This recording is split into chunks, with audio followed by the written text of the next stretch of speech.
दोस्तों, शिक्षक भर्ती परीक्षा को लेकर के लगातार नई नई बातें सामने आ रही हैं। मैंने कुछ दिन पहले एक वीडियो बनाया था जिसमें मैंने कहा था कि वर्ग 3 में रीजनिंग का विषय जोड़ा जाएगा। तो वर्ग 3 में रीजनिंग का विषय जोड़ा जाएगा, ये मैंने कहा था। अभी जो एजुकेशन रिपोर्टर हैं, दैनिक भास्कर के जो एक वरिष्ठ जो जाने पहचाने जो पत्रकार हैं, जो कि शिक्षा के क्षेत्र में लगभग पहले पूरा कवरेज किया करते थे। जितनी भी जानकारियां आप दैनिक भास्कर में देखते थे एजुकेशन को लेकर के, उनके द्वारा पूरी कवर की जाती थी। तो उन्हीं के दो वीडियोस आए हैं। एक में उन्होंने सहायक शिक्षक के पाठ्यक्रम को बताया है क्या क्या रहने वाला है, और एक में उन्होंने शिक्षक के पाठ्यक्रम को बताया है। मतलब उन्होंने वर्ग 3 का भी पाठ्यक्रम बताया है, वर्ग 2 का भी पाठ्यक्रम उन्होंने बताया है, और उन्होंने ये भी कहा है कि रीजनिंग ऐड कर रहा है, रीजनिंग जुड़ेगा। तो यहां पर बच्चे लगातार मुझे मैसेज कॉल कर रहे हैं कि क्या करें, कैसे तैयारी करें। और अभी जो उन्होंने वर्ग 2 का स्ट्रक्चर बताया है, उसमें उन्होंने कहा कि 50 और 50 का जो सेक्शन आएगा, जो पहले 70 और 30 का कहा जा रहा था, अब इन्होंने कहीं से जानकारी जुटाई है, उसके बेसिस पे ये कह रहे हैं। तो थोड़ी चर्चा करेंगे इस बारे में कि तैयारी कैसे करें। बहुत विचलित हो रहे हैं बच्चे, क्योंकि दिन प्रतिदिन जो है ये जानकारियां नई नई सामने आ रही हैं। और साइंस के पदों की जानकारी अभी भी नहीं है कि साइंस के कितने पद आएंगे, साइंस के पद आएंगे कि नहीं आएंगे। तो बहुत सारी जानकारियां अधूरी हैं, बहुत सारी जानकारियों को लेके कंफ्यूजन है। तो इस बार का शिक्षक भर्ती परीक्षा जो है ना, ये अपने आप में एक बहुत बड़ा टास्क हो गया बच्चों के लिए, कि इसका सिलेबस ही क्लियर नहीं हो पा रहा है। पहले कुछ और था, फिर बाद में कुछ और हुआ, अब कुछ और बता रहे हैं। इसके अलावा पद कौन कौन से आएंगे, किस विषय के कितने पद होंगे, हिंदी में क्या पढ़ें, संस्कृत में क्या पढ़ें, वर्ग 2 वालों को थोड़ी समस्या जाती है। तो जो वीडियो आपने देखे होंगे, जो एजुकेशन रिपोर्टर का चैनल है, उसमें जो पत्रकार है उन्होंने 2 वीडियो जारी किए हैं। वर्ग 3 में तो उन्होंने वही सारी बातें बताई जो मैंने आपको पहले बताई थी। तो वर्ग 3 में उन्होंने वही सारी बातें बताई हैं। कैसे तैयारी करना है थोड़ा समझेंगे। इसके अलावा एक और बहुत ही बड़ी खबर जो आपसे साझा करना चाहता हूं मैं, मैराथन क्लासेस हम मंडी उप निरीक्षक परीक्षा को लेकर के आ रहे हैं। और जो मैराथन क्लासेस हैं, ये हम मंडी उप निरीक्षक परीक्षा को लेकर के ला रहे हैं। तो मैराथन क्लासेस की जानकारी भी मैं आपको इस वीडियो में दूंगा। मैराथन क्लासेस में सबसे पहली मैराथन क्लास गणित की होगी। पूरे नए पैटर्न पे ही ये क्लास चलने वाली है, पूरे नए पैटर्न पर। तो नए पैटर्न पर पूरी ये क्लास चलेगी। व्यापम का भी का जो स्ट्रक्चर आपने देखा होगा, जैसे कि कथन कारण के प्रश्न पूछ रहा है, कूट वाले प्रश्न पूछ रहा है, सही जोड़ी बनाने वाले प्रश्न पूछ रहा है। तो यही सारे प्रश्न मैं रख रहा हूं उस क्लास में। मंगलवार को, मतलब कि 14 तारीख को ये क्लास मैं लेने वाला हूं। ऑफलाइन क्लास बिलासपुर में जो मंगला चौक शाखा है हमारी, वहां पर आयोजित होगी, और ऑनलाइन रायपुर और बिलासपुर के यूट्यूब चैनल पर चलने वाली है। बहुत मेहनत कर रहा हूं उसके लिए मैं, क्योंकि नए पैटर्न के क्वेश्चन ही रख रहा हूं। जो मंडी सब इंस्पेक्टर का जो पूरा सिलेबस है, उसके सिलेबस को मैंने रखा है। हर टॉपिक के 3-4 प्रश्न मैं ले रहा हूं, जिसमें कथन कारण का प्रश्न भी है, सही जोड़ी बनाने का प्रश्न भी है, कूट वाले प्रश्न भी हैं, और जो जनरल प्रश्न, न्यूमेरिकल प्रॉब्लम जो आते थे पहले भी व्यापम के एग्जाम में और अभी भी आ ही रहे हैं, वो प्रश्न भी हैं। सुबह 9 बजे से क्लास स्टार्ट हो जाएगी, लगभग 12 घंटे की क्लास होगी। और शिक्षक भर्ती परीक्षा की जो तैयारी कर रहे हैं, चाहे वो वर्ग 3 की तैयारी कर रहे हो, चाहे वो वर्ग 2 की तैयारी कर रहे हो, दोनों के लिए समान रूप से उपयोगी होगी कक्षा। वो आपको समझ में आएगा, देखना कि व्यापम का पैटर्न कैसा है। अभी हाल फिलहाल में जो टेट के क्वेश्चंस आए हैं, जो अमीन पटवारी के क्वेश्चंस आए हैं, उन सारे क्वेश्चंस को मैं समाहित कर रहा हूं। उनको कैसे बनाना है, ये आइडियाज आपको बताऊंगा मैं। किस प्रकार से कथन कारण के प्रश्नों को बनाया जाए, ये सारी बातचीत उसमें करूंगा मैं। इसके बाद हिंदी की मैराथन क्लास भी शनिवार को होने वाली है। तो ऐसे करके लगभग सारे विषयों की मैराथन क्लासेस होंगी, और व्यापम के नए पैटर्न पर होंगी। तो इन क्लासेस को जरूर देखिए। अगर आप मंडी सब इंस्पेक्टर एग्जाम की तैयारी कर रहे हैं, परीक्षा देने वाले हैं, तो देखिए। शिक्षक भर्ती परीक्षा की तैयारी कर रहे हैं तो भी देखिए। बहुत ज्यादा इंपॉर्टेंट है ये क्लासेस, और पूरा रिवीजन भी हो जाएगा। अगर आप तैयारी करके बैठे हैं तो पूरा रिवीजन हो जाएगा। अगर आप तैयारी पूरी नहीं किए हैं तो भी आपको सारे टॉपिक्स एक बार कहीं ना कहीं एक आपको ओवरव्यू मिल जाएगा कि किस प्रकार से तैयारी की जानी है। और मैं अगर मैराथन क्लास ले रहा हूं तो ये आप मेरे पे छोड़ दीजिए, समझाने की जिम्मेदारी मेरे पे है।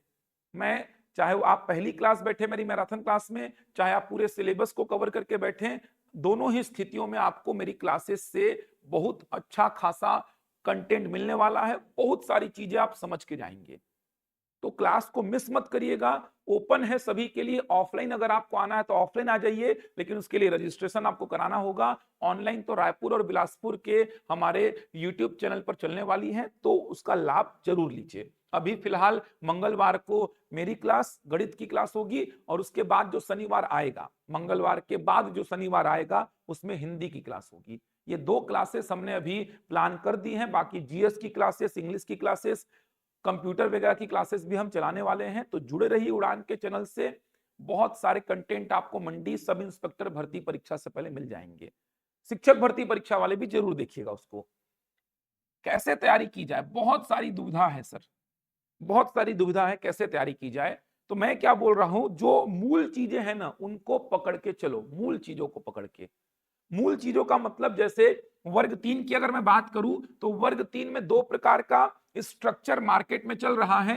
एक स्ट्रक्चर तो जो नवभारत पेपर में आया था, जिसमें कि बताया गया था कि 100 प्रश्न आने हैं, 100 प्रश्न आएंगे और प्रत्येक प्रश्न 1 अंक का होगा, मतलब 100 अंकों का पेपर होगा। ये समय 2 घंटे का होगा। इसमें यह बोला गया था कि जो 20 प्रश्न है ये सीडीपी के होंगे, 20 गणित के होंगे, इसके अलावा 17 हिंदी के, 17 अंग्रेजी के, 13 ईवीएस का, 7 होगा कंप्यूटर का और 6 होगा सामान्य ज्ञान का। ऐसा बोला गया था। 20 सीडीपी के, 20 गणित के, 17 हिंदी, 17 अंग्रेजी, 13 ईवीएस, 7 होगा आपका कंप्यूटर का और 6 होगा आपका जो सामान्य ज्ञान है, जीके है, वहां सर वहां से आएगा, ये बोला गया था। फिर मैंने एक नया सिलेबस आपको बताया था, और अभी जो पत्रकार महोदय ने बताया वो भी लगभग मेरे सिलेबस से ही मैच खाता हुआ है। मैंने क्या बताया आपको कि मैंने बोला कि 100 प्रश्न ही आएंगे, 100 अंकों के ही आएंगे, 2 घंटे का ही पेपर होगा। लेकिन सीडीपी के मैंने बोले 15 प्रश्न आएंगे, हिंदी के 10, अंग्रेजी के, हिंदी के मैंने 15 बोले थे, अंग्रेजी के 10, ईवीएस के 10, गणित के 15।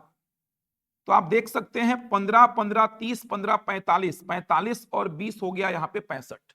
मैंने जो बताया था कि 15 सीडीपी के, 15 हिंदी के, 15 गणित के, 45 ये हो गए, 10 का अंग्रेजी और 10 का ईवीएस, 65 ये हो गया। इसके बाद मैंने बोला था जो 35 प्रश्न बचा ये पूरा पूरा सामान्य अध्ययन का है। 35 प्रश्न पूरा सामान्य अध्ययन का है, जिसमें आपको 15 प्रश्न पूरे पूरे प्योर सामान्य अध्ययन के मिलेंगे, पूरा इंडियन जीएस, छत्तीसगढ़ जीएस, साथ में करंट अफेयर। इसके बाद 15 प्रश्न आपको रीजनिंग के मिलेंगे, रीजनिंग जुड़ा है, और 5 प्रश्न आपको कंप्यूटर के मिलेंगे। मैंने ऐसा बताया। पत्रकार महोदय ने जो बताया वो भी यही बताया है, बस उन्होंने अंकों का ऐसा डिस्ट्रीब्यूशन नहीं बताया है। उन्होंने जानकारी यही दी है कि सीडीपी होगा, हिंदी होगा, अंग्रेजी होगा, ईवीएस होगा, गणित होगा, सामान्य ज्ञान होगा, रीजनिंग होगा, कंप्यूटर होगा। कितने कितने नंबर का होगा ये उन्होंने नहीं बताया है।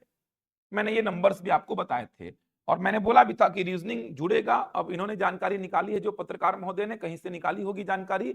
अब चूंकि ये पत्रकार है तो इनको चीजें और ज्यादा अच्छी तरीके से ऑथेंटिक चीजें मिल जाती हैं, क्योंकि एससीईआरटी अगर कोई पत्रकार जा रहा है या व्यापम ऑफिस कोई पत्रकार जा रहा है तो उनको जानकारी मिलने की संभावना थोड़ी ज्यादा रहती है। तो ये मेरे हिसाब से सिलेबस था, और रीजनिंग जुड़ेगा, मैंने ऐसा कहा था, तो रीजनिंग जुड़ रहा है।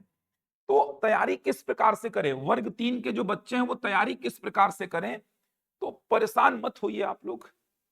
मैं पहले भी बोल रहा था, सारे विषयों को पढ़िए, सारे विषयों को। रीजनिंग को भी होल्ड पे रखिए, रीजनिंग को मत पढ़िए। मेरा एकदम साफ ये कहना है कि रीजनिंग को अभी होल्ड पे रखिए, रीजनिंग को मत पढ़िए। अभी ऑफिशियली आ जाएगा कि हाँ रीजनिंग है, चांसेस तो देखिए पूरे ही हैं, क्योंकि मेरी भी जानकारी बहुत पुख्ता थी, और अब तो मुझे और श्योरिटी के साथ ये कहने में कोई हिचक नहीं हो रही है, क्योंकि पत्रकार महोदय ने भी डाल दिया है ये। तो रीजनिंग को भी होल्ड पे रखिए, क्योंकि रीजनिंग बहुत टफ भी नहीं होता और रीजनिंग बहुत वृहद भी नहीं होता। रीजनिंग को भी होल्ड पे रखिए। अभी मूल चीजों पर काम करिए और सारे विषयों को पढ़िए। वर्ग 3 वालों को मैं बोलूंगा कि जो जीएस जीके वाला सेक्शन है ना, इसको भी पढ़िए, इसको पढ़िए। ये वाले के हिसाब से अगर जाएंगे तो 6 प्रश्न आ रहे हैं, ये वाले के हिसाब से जाएंगे तो 15 प्रश्न आ रहे हैं। तो प्रश्न तो दोनों में ही आ रहे हैं, ऐसा तो है नहीं कि यहां पर जीएस जीके था ही नहीं, केवल यहीं पे है। आप दोनों में से कोई भी स्ट्रक्चर को उठा लीजिए, जीएस जीके पढ़ना तो है ही। तो मैं क्या बोल रहा हूं कि एक बार पढ़ करके बैठ जाइए। आप किसी कोचिंग में तैयारी कर रहे हैं या खुद से तैयारी कर रहे हैं या पुराना तैयारी करके बैठे हैं, तो जो नोट्स बनाए होंगे आप एक बार पढ़ के बैठ जाओ। मतलब कि जैसे मान लो आप हिस्ट्री पढ़ रहे हो, इतिहास अगर आप पढ़ रहे हो, तो इतिहास के सारे टॉपिक्स के नोट्स बना करके बैठ जाओ। जैसे क्लास भी कर रहे हो ना, तो क्लास में आओ, नोट्स प्रॉपर बनाओ और घर जाके एक बार रिवीजन कर दो। बस इतना काम करो। बहुत ज्यादा घुस करके नहीं पढ़ना है, क्योंकि वैसे भी आप बात करेंगे तो बहुत ज्यादा डीपली नहीं जाएगा, वो बहुत ज्यादा डीप जा करके नहीं पूछेगा। लेकिन जितने टॉपिक्स हैं आपके सिलेबस में, उसके नोट्स रेडी कर लो। मतलब एक बार तो कम से कम पढ़ा हुआ होना चाहिए, चाहे वो इतिहास हो, भूगोल हो, संविधान हो, अर्थव्यवस्था हो, छत्तीसगढ़ का सामान्य ज्ञान हो, एक बार कम से कम पढ़ा हुआ हो, नोट्स आपके पास होनी चाहिए। एक बार पढ़ के बैठ जाओ। 6 का आया तो भी फायदा है, 15 का आया तो भी फायदा है आपके लिए। और एकदम तो छोड़ना ही नहीं है। 6 नंबर का आएगा तो भी एकदम कैसे छोड़ दोगे आप, बताओ ना मेरे को। 6 नंबर का भी अगर आएगा तो एकदम से कैसे छोड़ सकते हो आप इसको, एकदम से तो छोड़ ही नहीं सकते। पढ़ना तो यहां पर भी पड़ेगा। तो इतिहास हो, चाहे भूगोल हो, चाहे संविधान हो, चाहे अर्थव्यवस्था हो, चाहे छत्तीसगढ़ का सामान्य ज्ञान हो, चाहे कला संस्कृति साहित्य दर्शन वाला सेक्शन हो, समझ आ रहा। मतलब जीएस का जितना भी सेक्शन है उसको एक बार पढ़ के नोट्स बना के बैठ जाइए, छोड़िए मत उसको। क्योंकि अगर 6 का आया तो अच्छी बात है, आपका कंटेंट रेडी है। 15 का आया तो भी अच्छी बात है, आपका कंटेंट रेडी है, आपने एक बार पढ़ा हुआ है। नहीं पढ़ेंगे तो 6 में भी लॉस है और 15 में तो बहुत बड़ा लॉस हो जाएगा आपके लिए। इसीलिए बोल रहा हूं कि मूल चीजों को पढ़ के बैठिए। सीडीपी की बात करूं तो सीडीपी का तो वेटेज अच्छा रहेगा ही, तो सीडीपी तो आपको पढ़ना ही था, वैसे भी पढ़ ही रहे थे। हिंदी की बात करूं तो हिंदी का वेटेज तो अच्छा था ही, हिंदी तो आपको पढ़ना ही था। अंग्रेजी की बात करूं तो अंग्रेजी का वेटेज भी अच्छा ही था, अंग्रेजी आपको पढ़ना था। गणित का वेटेज तो अच्छा खासा है, तो गणित आपको पढ़ना ही था। ईवीएस की बात करूं तो ईवीएस का वेटेज भी अच्छा खासा था, ईवीएस आपको पढ़ना था। कंप्यूटर की बात अगर मैं करूं तो कंप्यूटर का यहां पे 7 प्रश्न बोल रहे थे, यहां पर मैं 5 बोल रहा हूं। तो कंप्यूटर बहुत बड़ा विषय तो है नहीं, 7 के लिए भी पढ़ते या 5 के लिए भी पढ़िए, पढ़ना तो पड़ेगा। बात यहां पे केवल जीएस को लेकर के थी।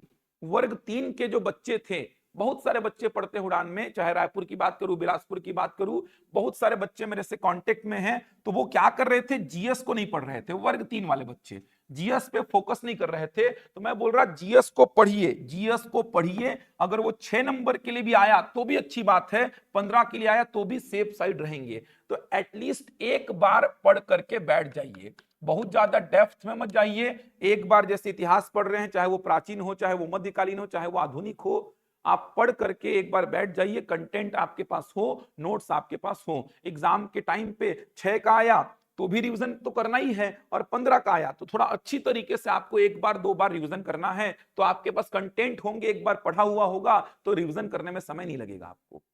तो जीएस जीके के जितने भी सेक्शंस हैं आपके सिलेबस में, उनको पूरा को पढ़ करके एक बार बैठ जाइए कम से कम। अभी समय है, देखिए अप्रैल चालू हुआ है, अप्रैल मई जून जुलाई अगस्त सितंबर अक्टूबर में एग्जाम है। तो अभी ठीक ठाक समय आपके पास है, अभी लापरवाही मत करिए। और इससे पहले भी आप तैयारी कर ही चुके होंगे।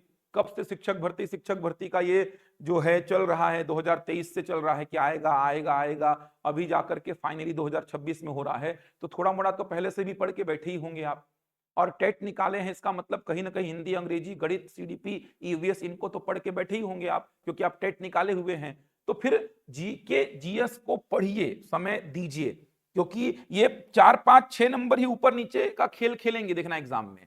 तो 6 नंबर के लिए भी अगर आता है तो काहे छोड़ना है भाई। और उम्मीद तो की जा रही है कि बड़े वेटेज में आएगा, उम्मीद तो ये की जा रही है कि बड़े वेटेज में आएगा, बड़े वेटेज में। इसीलिए पढ़िए, तो एकदम कॉन्सेंट्रेट करिए। देखिए, गलती कोचिंग वालों की भी नहीं है, गलती किसी पत्रकार की भी नहीं है यार। जो जानकारी हमको मिलती है वो जानकारी हम सोचते हैं कि हम साझा कर लें, जिससे कि आपको फायदा मिले। हम इसमें अपना फायदा क्या देखेंगे, हमारे पास ऑलरेडी बच्चे आ रहे हैं, बच्चे तो मेहनत कर ही रहे हैं। बच्चे कोचिंग में मेहनत कर रहे हैं तो हमसे जुड़ रहे हैं, बच्चे सेल्फ स्टडी कर रहे हैं, वो सेल्फ स्टडी ही कर रहे हैं, वो भी पर्सनल गाइडेंस लेते ही रहते हैं हमसे, जो पुराने बच्चे हमसे पढ़ चुके हैं। तो बच्चे तो मेहनत कर ही रहे हैं, हमको जानकारी मिलती है, चाहे वो कोचिंग वाले हो चाहे वो पत्रकार हो, तो हम आकर के जानकारी साझा करते हैं जिससे कि आप थोड़े सचेत हो जाएं, सावधानी से पढ़ते रहें। जैसे यही जानकारी हम आपसे साझा नहीं करें और लास्ट में मान लीजिए 15 नंबर का जीके जीएस आ गया, तो फिर तो आपका दिक्कत हो जाएगा आपको। तो हम जानकारी जो मिलती है, रीजनिंग जैसे हम बोल रहे हैं कि जोड़ेगा, तो रीजनिंग जोड़ेगा तो हम सचेत तो कर रहे हैं कि कम से कम अगले 2-3-4 महीने में आप रिमेनिंग टॉपिक्स को कंप्लीट कर लीजिए, रीजनिंग वाले टॉपिक को एक बार छोड़ दीजिए, रिमेनिंग चीजों को तो कंप्लीट करके बैठिए।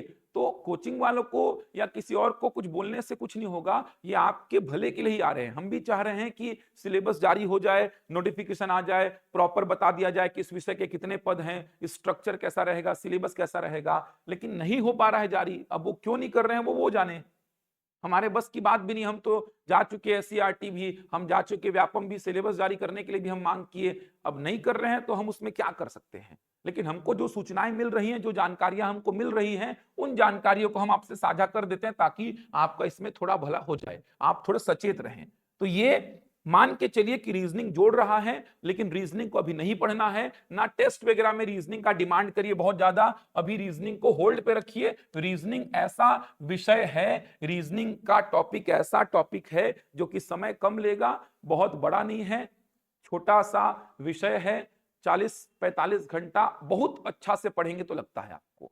मेरे को पढ़ाने में खुद 50 घंटा लगता है, अगर बहुत अच्छी तरीके से एक एक पॉइंट्स को कवर कर रहा हूं मैं तो 50 घंटा मैक्सिमम बोल रहा हूं, मैक्सिमम 50 घंटा मैक्सिमम बोल रहा हूं। वैसे तो आप देखेंगे तो व्यापम के रीजनिंग के जो टॉपिक्स हैं, रीजनिंग के जो टॉपिक्स हैं एकदम फिक्स हैं कि कहां से प्रश्न आना है, लुप्त पद से प्रश्न आता है, श्रेणी से प्रश्न आता है, कोडिंग डिकोडिंग से प्रश्न आता है, पासा से, वेन डायग्राम से, रैंकिंग से, एकदम फिक्स है, काउंटिंग ऑफ फिगर से प्रश्न आता है, एकदम फिक्स चीजें हैं, रक्त संबंध से प्रश्न आता है, तो फिक्स चीजें हैं। व्यापम का रीजनिंग एकदम फिक्स है। अमीन पटवारी से पहले मैंने 6.5 घंटे का मैराथन लिया था, 20 में से 17-18 प्रश्न तो हूबहू आए थे। कोडिंग डिकोडिंग का ये पैटर्न आएगा, वही पैटर्न आया था, श्रेणी में ऐसे बनाना है वैसे ही आया था प्रश्न।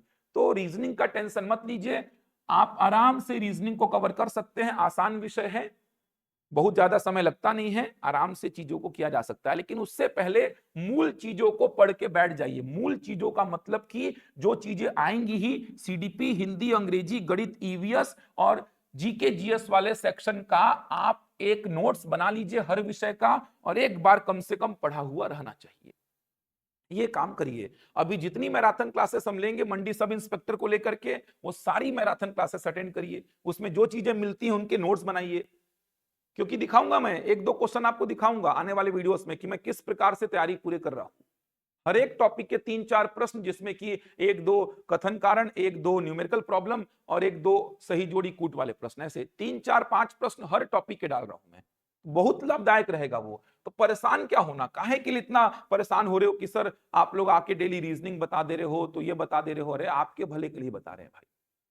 आप उसको गलत तरीके से मत सोचिए कि आपको परेशान करना हमारा उद्देश्य थोड़ी है। हम आपको परेशान काहे करेंगे, हम खुद भी परेशान है भाई। हमको भी सिलेबस मिल जाए तो एक डायरेक्शन में बच्चों को तैयार कर पाए, इसीलिए तो हम हाथ पैर मार रहे हैं। हम सिलेबस नहीं निकलवाएंगे तो भी बच्चे आएंगे ही पढ़ने हमारे पास में।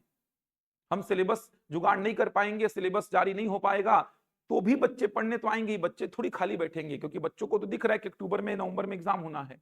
लेकिन हम चाह रहे हैं कि सिलेबस जारी हो जाए तो एक दिशा में बच्चे तैयारी करें, और आप एक दिशा में तैयारी करेंगे तो ही आपकी दशा आगे जाके ठीक होगी। उसी के लिए हम हाथ पर मारते हैं। तो हमको जानकारी जो मिलती है उन जानकारी को हम आपसे साझा करते हैं, तो इसको पॉजिटिव वे में लीजिए। तो अभी क्या करना है समझ में आ गया आप लोगों को। सामान्य अध्ययन या सामान्य ज्ञान वाला सेक्शन जो है उसको छोड़िए मत।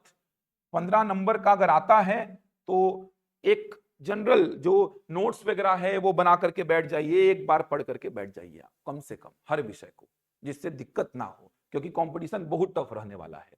रीजनिंग का टेंशन अभी मत लीजिए, रिमेनिंग विषयों को पूरा करिए। दूसरी बात जो पत्रकार महोदय ने बताई कि वर्ग 2 का जो सिलेबस है ना, जो मामला न्यूज़पेपर में आया था कि 70-30 का चलने वाला है, 70-30 का, ये मामला आया था कि 70-30 का चलेगा, लेकिन पत्रकार महोदय ने बोला कि ये 70-30 का नहीं है, उनको जानकारी मिली है कि ये 50-50 का है।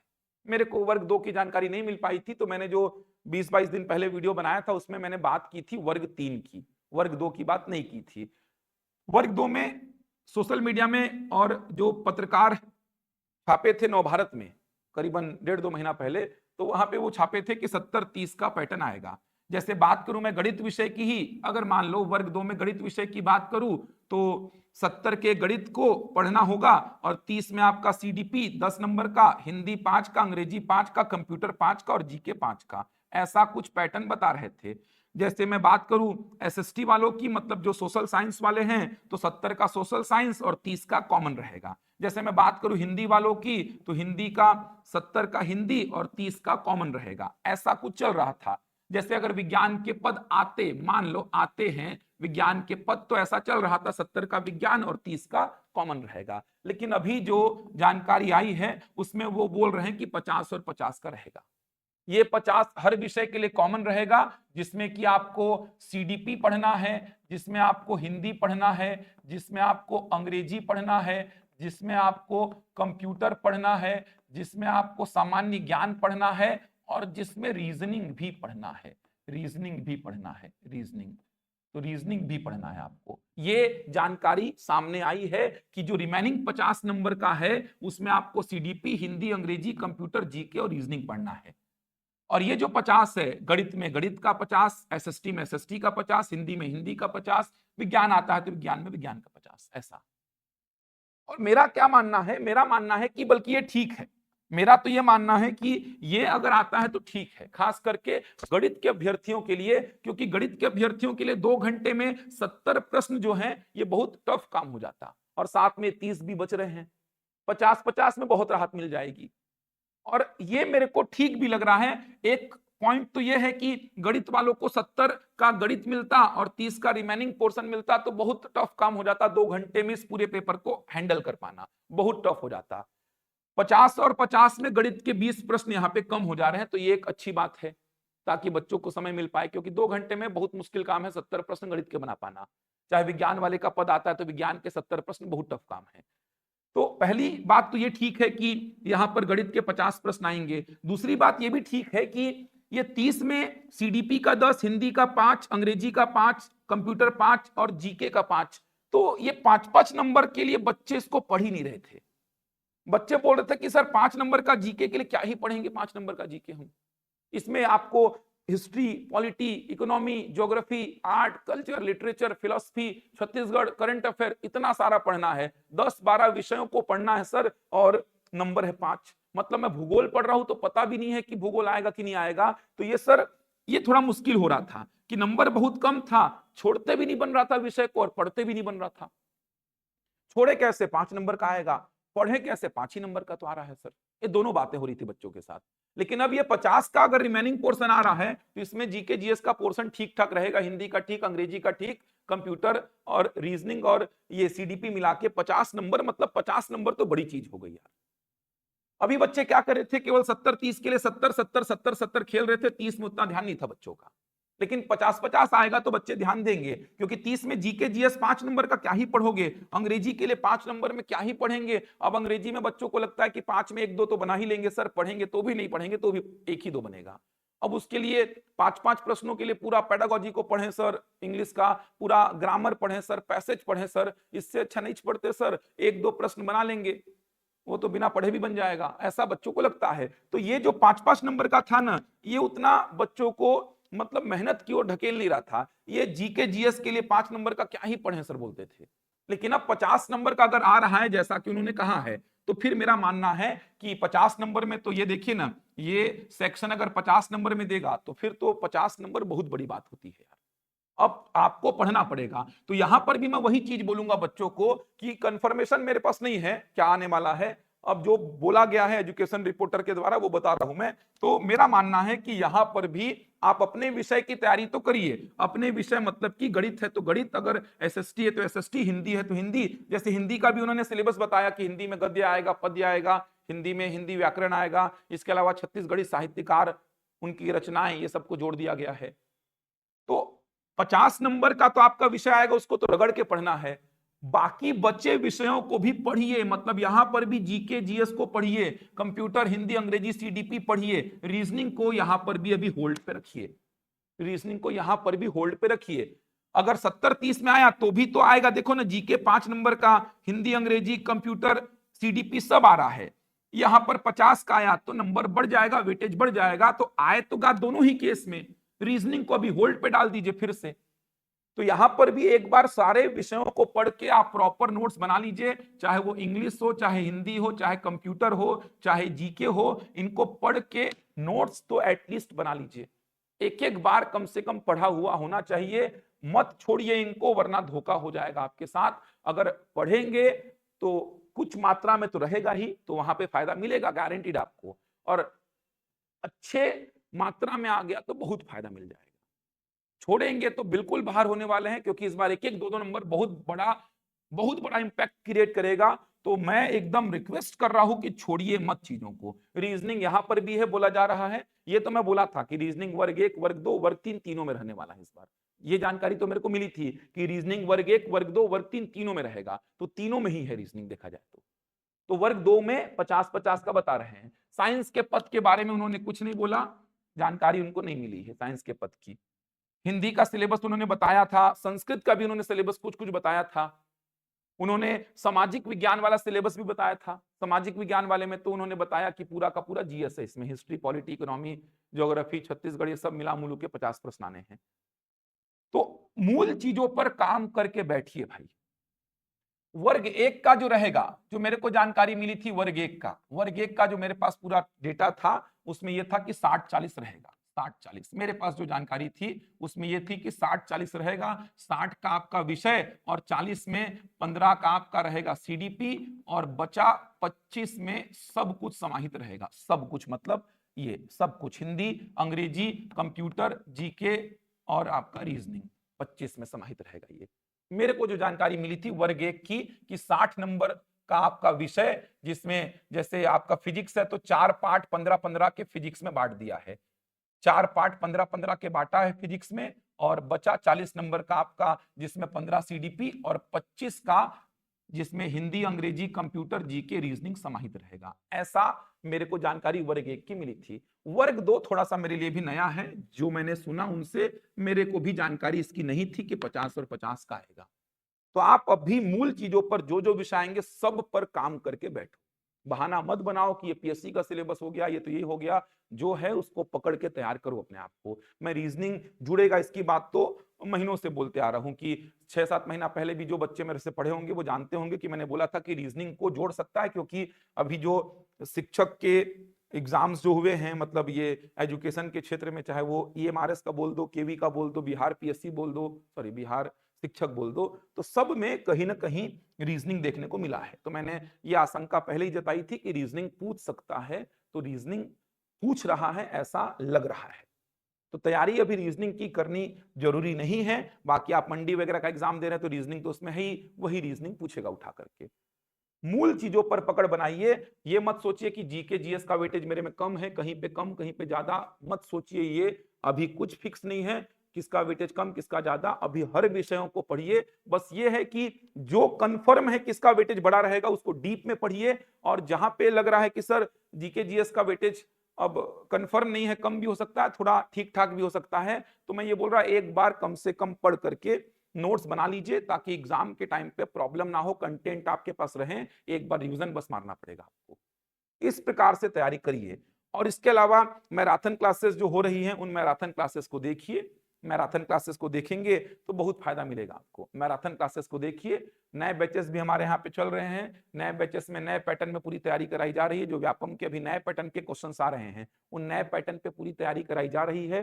तो क्लासेस से भी जुड़ करके आप अपनी तैयारी को एक सही दिशा दे सकते हैं। 1 अप्रैल से हमारे यहाँ शिक्षक भर्ती के बैचेस भी आरंभ हुए हैं।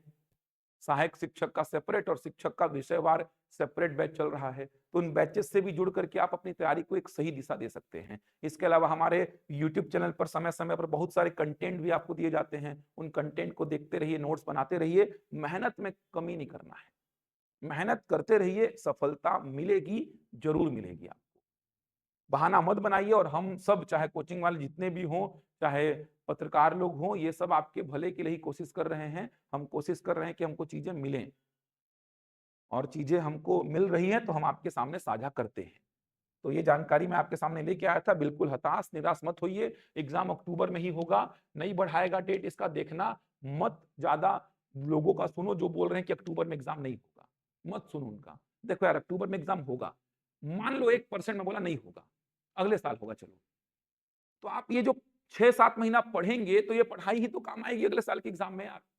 आप पढ़ रहे हो, पढ़ रहे हो, पढ़ रहे हो, अक्टूबर में एग्जाम नहीं हुआ तो कोई बड़ा क्राइम थोड़ी हो गया यार मेरे से कि मैंने ये क्या कर डाला यार, मैं तो पढ़ाई कर दिया यार 7 महीना, ये बहुत बड़ा अपराध हो गया मेरे से। तो ये कोई अपराध थोड़ी हुआ, मैं पढ़ रहा हूँ, पढ़ रहा हूँ, पढ़ रहा हूँ, अक्टूबर में एग्जाम नहीं हुआ तो नहीं हुआ, तो ठीक है यार, नहीं हुआ। मैंने ये 7 महीना 6 महीना खाली नहीं छोड़ा है, पढ़ते पढ़ते निकाला है, और ये पढ़ाई आगे जाके कोई ना कोई एग्जाम में या आने वाले शिक्षक भर्ती में काम आएगी। कोई अपराध थोड़ी हो गया मेरे से कि मैंने क्या कर डाला, 7 महीना पढ़ दिया, मैं तो घूमना था, मेरे को पैसे खर्च करने थे, ये करना था, वो करना था, लेकिन मैंने तो पढ़ लिया, ऐसा थोड़ी होगा। फायदा है आपका। और मान लो पढ़ रहे हो, पढ़ रहे हो, पढ़ रहे हो, एग्जाम आ गया तो फिर तो वो एग्जाम आप ही का है। समझो बात को। नहीं पढ़ोगे, नहीं पढ़ोगे, नहीं पढ़ोगे, एग्जाम नहीं आया तो भी आप कोई लायक नहीं हो आगे एग्जाम में, और आ गया तो भी आप किसी लायक नहीं हो। पढ़ते रहो, मैं यही बोल रहा हूं। मत सुनो फालतू के लोगों की बात कि नहीं होगा, नहीं होगा। नेगेटिविटी फैलाते हैं ये लोग, और खुद दब के पढ़ते हैं। ये लोग ऐसे ही हैं, आपको बोलेंगे नहीं आएगा और खुद घर में जाके दबा के पढ़ते हैं। कंपटीशन को कम करने का ये भी एक तरीका है कि मार्केट में फैला दो, नहीं आ रहा है, नहीं आ रहा है, नहीं होगा एग्जाम, नहीं होगा, और खुद दबा के पढ़ो। तो आपको विचलित कर दे रहे हैं। खुद उनको जानकारी नहीं है कि होगा कि नहीं होगा, क्या है कैसा है, केवल वो अफवाह उड़ाते हैं और खुद घर में जाके दबा के पढ़ते हैं। तो मत सुनिए ऐसे लोगों की बात, पढ़िए, लगातार पढ़िए और तैयारी करिए, मूल चीजों पे पकड़ बना लीजिए। बाकी उड़ान की टीम से जुड़िए। आपको हम एग्जाम से पहले भी, शिक्षक भर्ती से पहले मैंने बच्चों को वादा किया है कि 1 महीने पूरी मैराथन क्लासेस देंगे हम, केवल उड़ान के बच्चों को ऐप में चलाएंगे। केवल 1 महीने पूरी मैराथन क्लासेस, केवल मैराथन क्लासेस 1 महीने पूरा देंगे। मैंने ये वादा किया बच्चों से। अभी अक्टूबर नवंबर दिसंबर में जो शिक्षक भर्ती से बच्चे जुड़े थे, जो बैचेस से बच्चे जुड़े थे, उनका टेट नहीं निकला था। हमारी जिम्मेदारी नहीं थी टेट निकलवाना उनका, क्योंकि 1.5-2 महीना में सिलेबस कैसे पूरा कर दें, फरवरी में टेट था। फिर भी हमने कोशिश की, हर फ्राइडे सैटरडे संडे ऐसा मैराथन, बड़ी बड़ी मैराथन 8-8 9-9 10-10 12-12 घंटे की चलाई हमने 1 महीना पूरा। और बच्चे टेट निकाले हैं, इतने सारे बच्चे टेट निकाले। उस दिन हमने एक सम्मान समारोह रखा था, उसमें बच्चों की संख्या इतनी थी, तो बच्चे बोले भी कि जो मैराथन क्लासेस आप लोगों ने चलाई सर, बहुत हेल्प की है। तो हम अपने बच्चों का साथ नहीं छोड़ेंगे, शिक्षक भर्ती से पहले भी लगातार 1 महीना मैराथन क्लासेस लगा के देंगे हम। तो जुड़िए हमारी टीम से और तैयारी करते रहिए, सब कुछ अच्छा होगा। जुड़े रहिए आप। धन्यवाद।